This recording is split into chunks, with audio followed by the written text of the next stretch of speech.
অসমৰ মাজে অসমীয়া দাদাগিৰি দেখায়। আজ নাগালেণ্ডে অসমৰ মাটি দখল কৰে, এখন অসমীয়া পাৱাৰ লৈ খানো বুৱাত।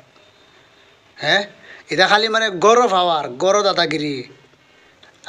আজ নাগালেণ্ডে যে মাটি দখল করে, মাটি নের, এখন দাদাগিরি লইয়া খানো আছো। সাহসে দেয় না মানে নাগার লগে যুদ্ধ করতে, সাহস নাই। ও ভিডিওটা দেখো। আমি আজি উহিৰামঘাটত একাংশ নগা সম্প্ৰদায়ৰ লোকে আহি অসমৰ মাটি তেওঁলোকে মাটি বুলি দাবী কৰাক আমি গৰিহণা দিছোঁ।